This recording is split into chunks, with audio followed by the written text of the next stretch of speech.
Hello and welcome back. I want to believe you've been enjoying this section.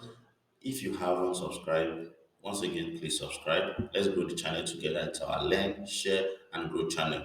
And if you check all the videos, you'll see I've been trying to give you insights on lifestyle, on education, profession, and a whole lot that will just improve you because I feel we all have a lot to give to one another so that we can all grow together and be better persons. It's best to all meet at the top than all remain at the bottom struggling to get to the top. So please subscribe and continuing. Next question is how did you adjust to your new environment and culture, and what are some of the biggest differences you notice? Number one, language. And I decided to take that, okay, so as a challenge, as a good challenge, so to say, because most times when we go for interviews, they ask you what are your weaknesses, and the best response that you are told to do is mention your weaknesses and explain immediately how you've turned your weakness into your strength. So, maybe you are a talkative and you are now explaining that instead of being a talkative, you have turned that into a skill that is helping you become a better communicator and you are able to negotiate better for the company to win deals and that. Yeah, you just find a way to turn your weakness into your strength and that's it. So I got into this environment and I realized that the language is different and it's like from the videos I've watched and my research, it's like one of the among the top three, or if not the most difficult language in the world, or maybe among the top three. Yeah, the top three. But it was rated number one in the world, most difficult language in the world. So I asked myself, would it be an advantage if I learn how to speak the most difficult language in the world? So every day I try to speak a new word, and my kids are also going to school where they can learn this language. My wife also goes into the society, maybe when she goes out, market and does, she also tries to learn. So I see that as a plus. And so adjusting to the new environment, considering where I'm coming from. So that's another thing you need to put into perspective.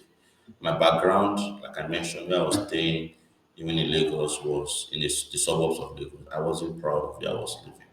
I wasn't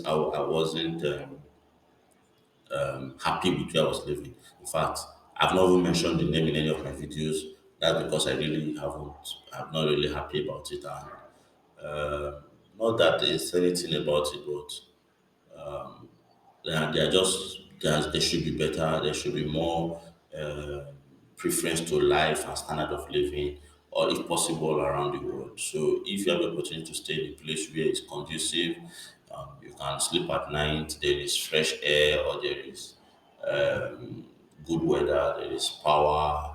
There is security and then people are respectful, people are welcoming. I think that's fine. So I was able to get all this in my new environment, and I'm grateful for that. I'm grateful for that. So it's not like I'm coming from a rich background and I'm finding myself in the middle class. So I'm coming from the low class and I'm currently in the middle class. And I'm able to make choices of apartments to stay. I could even decide to move from this apartment to another apartment, and I'll get a much nicer one within that I'm able to afford conveniently without stress. I've always said it to myself even when I was working in Nigeria. I cannot pay a landlord even 1 month of my salary or even half of my salary. So if my salary was 50,000, I can't give a landlord 25,000. It simply means it's either I am living in an apartment beyond my means or I am not working enough to be able to afford where I'm staying. So, but currently that's not the case. So I'm able to adjust to the environment by opening myself up to the challenges of learning the language. I'm able to adjust to the culture. The culture is very similar to where I'm coming from. And yeah, it's very great. It's very great. There's a lot to learn from the culture. And the differences I've seen so far is just the market is stable. I mean the economy is stable. There's no fluctuation. So most of the things I've been buying for a long time are still the same thing I'm buying till now. You cannot just it's the same cost almost everywhere. You not just single-handedly fix price for your stuff For instance, banana is the same price this so there is so there. It's three for this price, and that's what is continuously big wherever you go. So it's not like you go to this person and this person sells for you this amount. So it's regularized, and yeah, it's also one of the big differences. Okay, next. How did you handle the logistics of moving, such as transporting your belongings and vehicles to a new location? I did not move my vehicle. I left my vehicle still there intact. These are some of the backup plans. So I'm saying, okay, oh, if anything goes hard, if anything, maybe I lose my job, like I mentioned, have lots of what ifs. What if I lose my job before I get another job? What do I do? So I could quickly sell my car and send me. You have a family, so you need to put all this into perspective. So for logistics and moving, I did not move anything. I just moved and first of all got a service apartment that had all the necessary amenities. Thereafter, when I moved my family, I got something bigger, and yeah, we were able to, yeah. So basically, that's how the logistics went for me.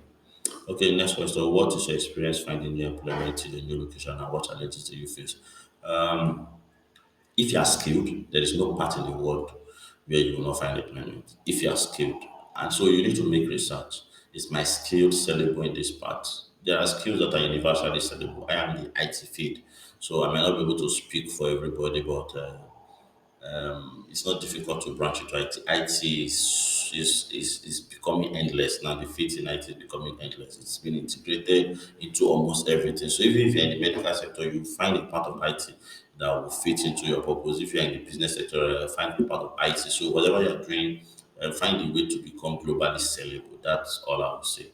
So, but I moved here with a job, so I'm not searching for a job. But even if I were to search for a job here, the language barrier would be a hindrance for me. So I already know that what if that is why I already have backup plans.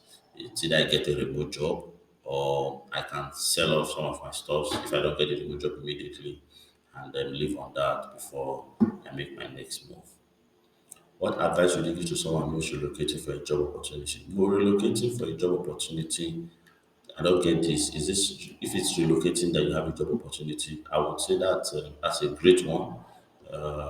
Yeah, you can weigh if the job offer is great. Most times, if they are bringing somebody from diaspora, it's always a good package. So that is why you are relocating. Fine, but if this question is that you are relocating to look for a job offer, the previous answer I gave was suiting. Ensure that you are globally sellable. Find a way to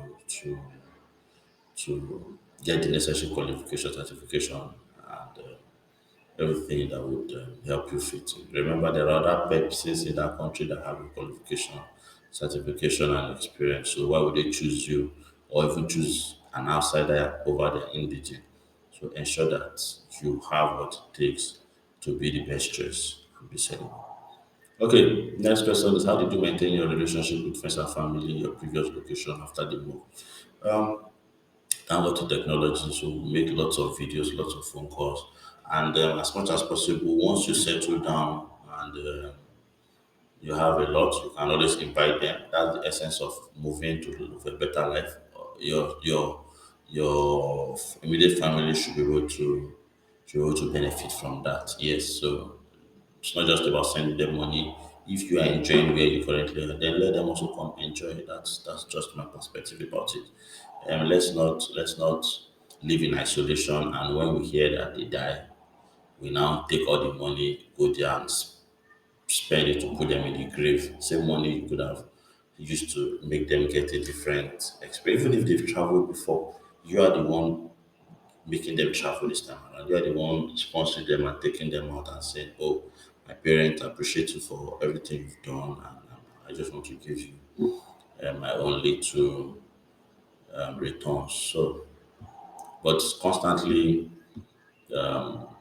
technology will help you keep in touch with family.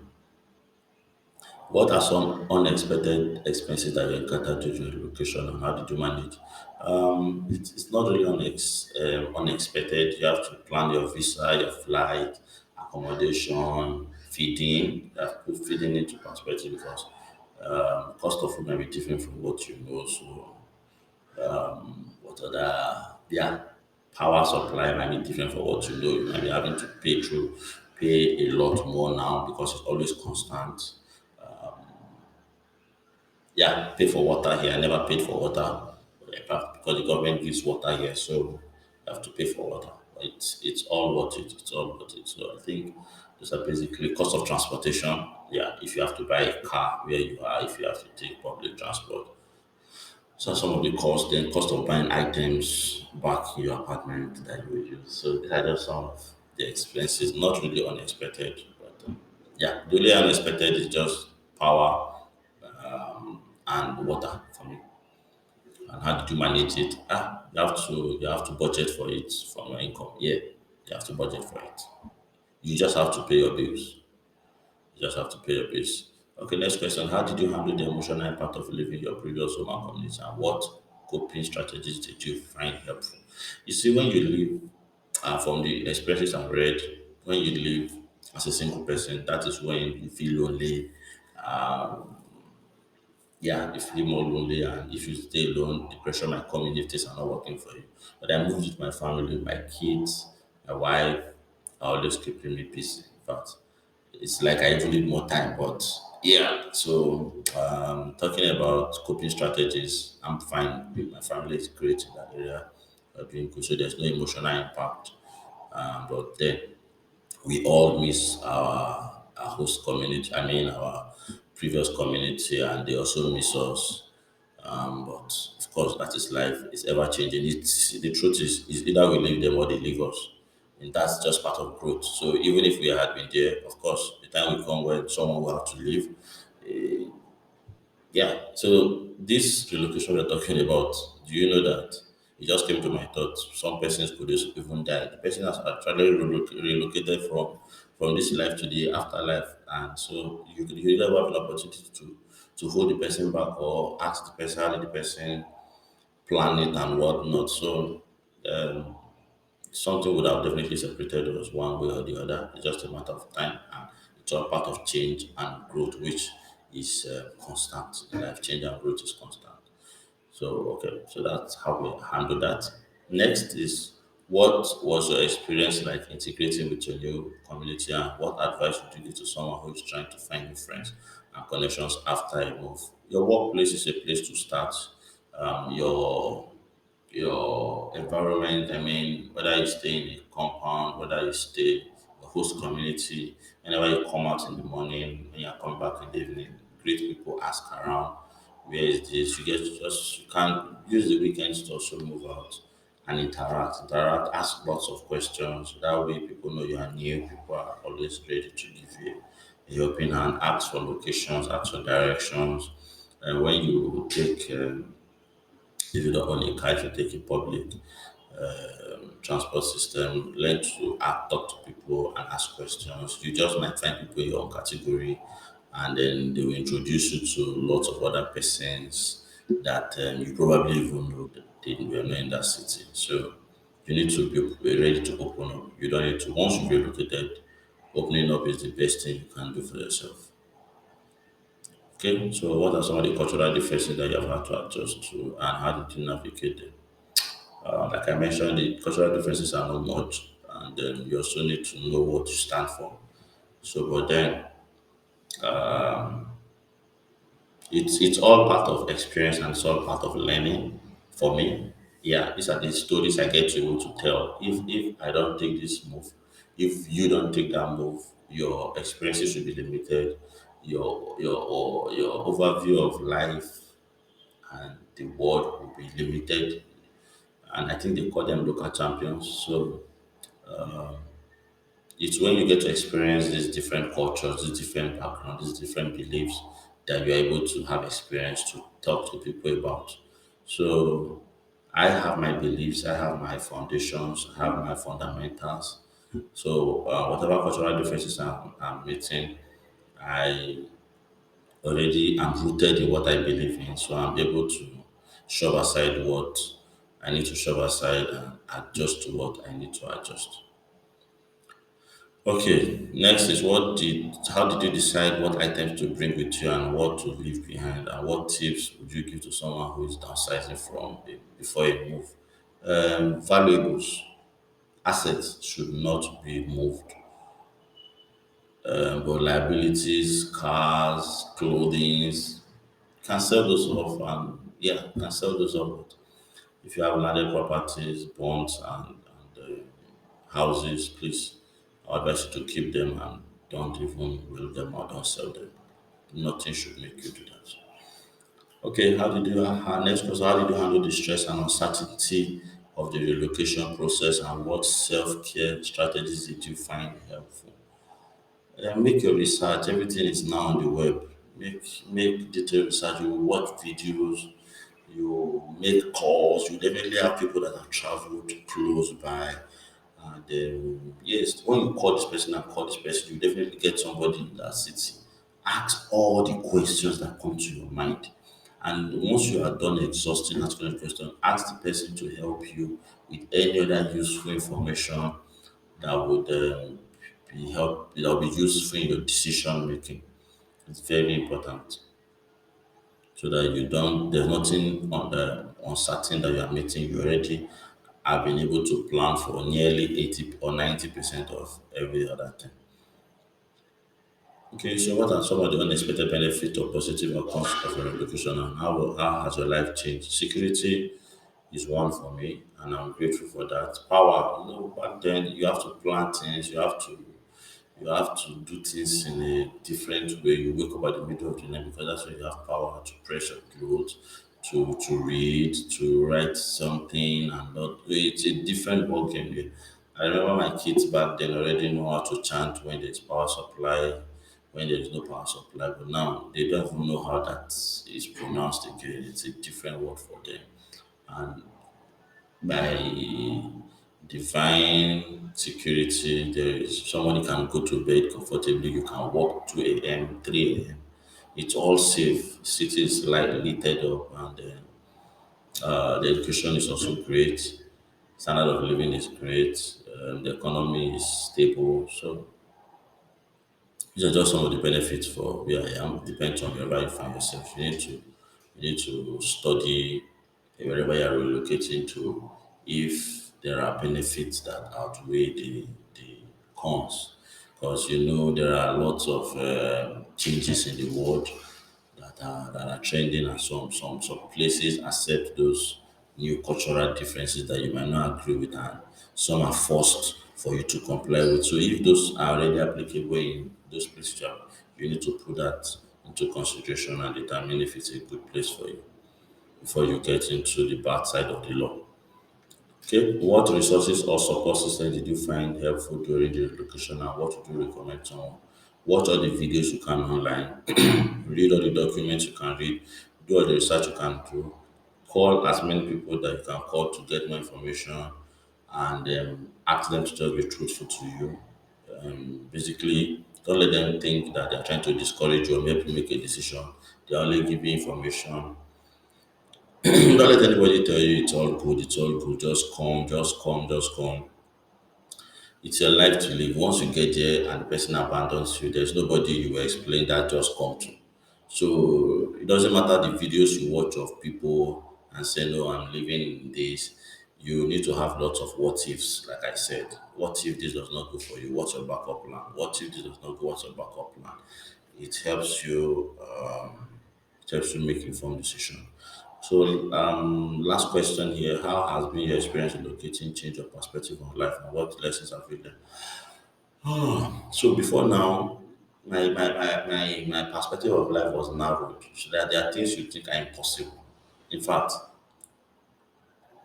a lot has changed in my life. If I were to write now, I will write from a broader perspective, from what I have learned, from what I have seen, from what I have heard, from what I've experienced. It's different, and it's exciting to me that I'm able to learn new things. It's exciting to me because if I had not taken this book, I would still remain where I was, local champion, and so when you take moves, when you visit, when you relocate, it's a faster way of learning. Of course, when you read books, you can also gain these experiences, but there are experiences that happen to you that are unforgettable, and they stick with you, and you can draw lots of facts and truth from them. And when you just read a book, it's just one truth, but if you experience something, it can play out in different, you can use that same experience in different people's lives and different scenario, and it will just make impact. So I'm seeing things from different perspective. I'm able to do things in a different way. I mean, things cannot just be the same. Things are not the same with what they used to be for me. So they are it's completely different, and it's exciting. Yeah, yeah, it's exciting and it's great. So, guys, in all, just ensure that you have lots of what if before you take any move. Don't be pressurized into relocating. Don't be tempted into relocating. Ensure that it is planned, it is well thought of. It's way better if you are single, and but if you are married and you have kids, you need to ensure that you have all the what ifs answered before you take the move. Relocation is not a crime. Staying back where you are is not a crime.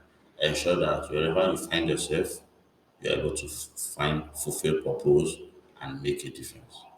I encourage you to subscribe, drop your questions, your comments, your likes, and I'll see you in the next video.